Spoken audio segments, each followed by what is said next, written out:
Hi, my name is Naylor, and this is Promoting Your Creative Passion. In this session, we're going to deal with lighting for your promotional videos. By the end of this video, you should have at least a basic sense of what you need to do to have better lighting. In fact, to have good lighting on your videos.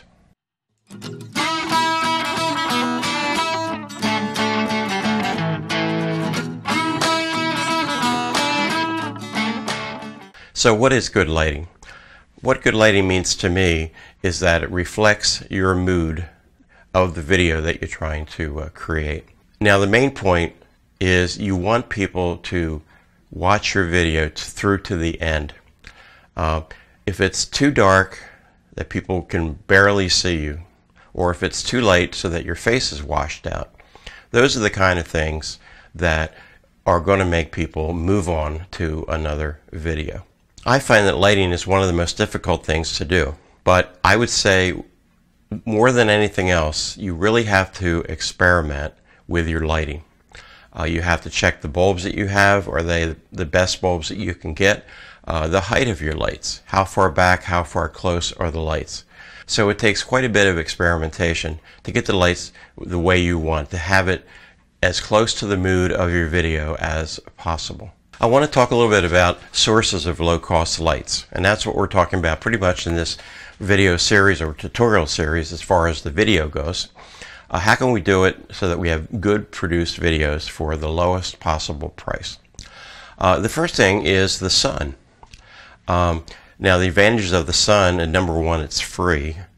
Now if you do it outside, the sun could be too bright. There's a thing called reflectors, and they could be a white board, they could be kind that you buy from a photo shop or online photo or video service online provider.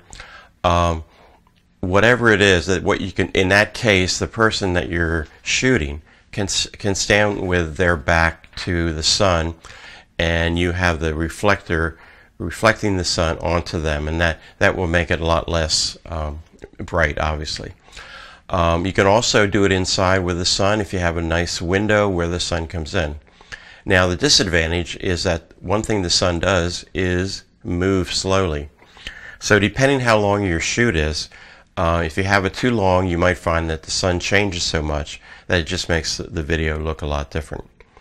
You may have some things around the house. You may have a lamp or two that gives off enough light so that you can light your video. I think that's probably difficult to do, but you can give it a shot and see if it works for you.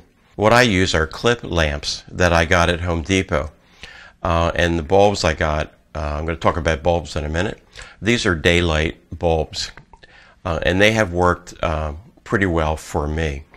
Now sometimes the lights that you get are too bright, and how can you deal with that? The one thing you can do is get neutral density filters, which are basically lower the intensity of the light, very much like changing the aperture in the camera.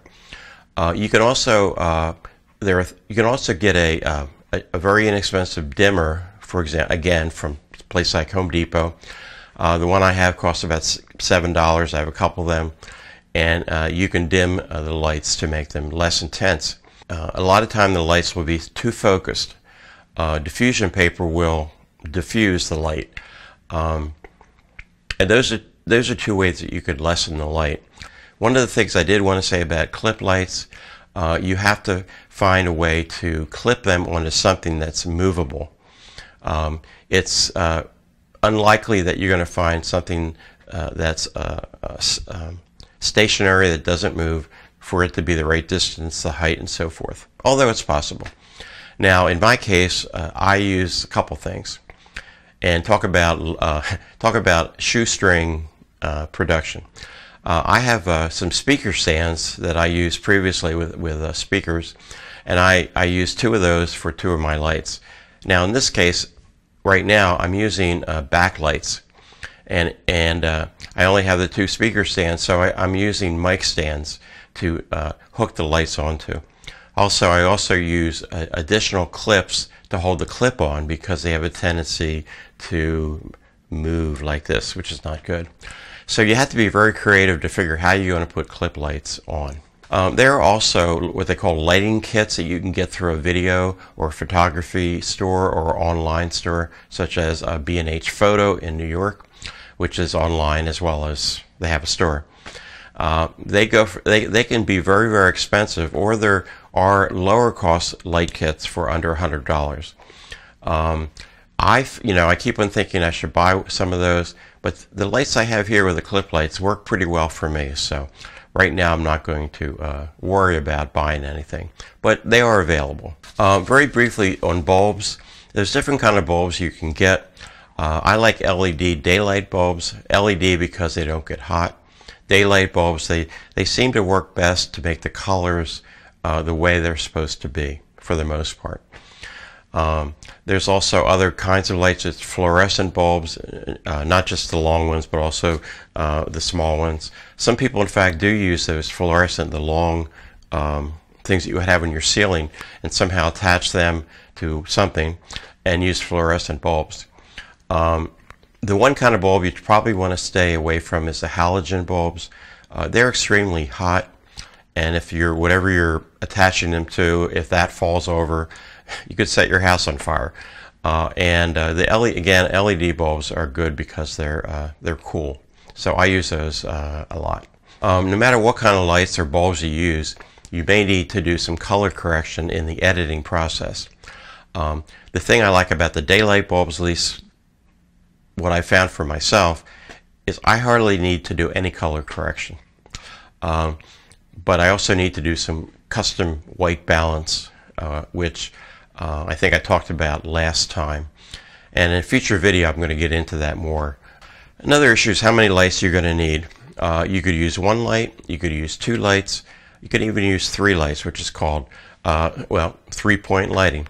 I'm going to suggest you start with two lights, one on either side, about 45-degree angles, and again, you're going to play with it to make it sure that it is the best.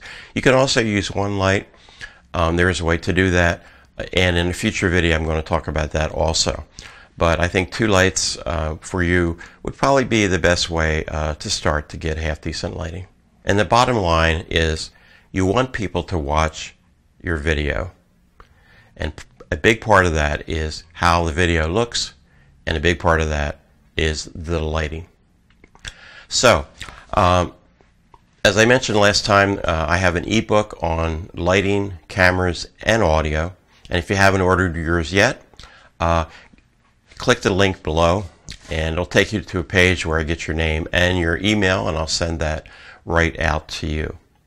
Now, our next week, our video is going to be on audio, which is really just as important as lighting. It's just as important as the video that you look at. And we're going to deal with that next week. See you then.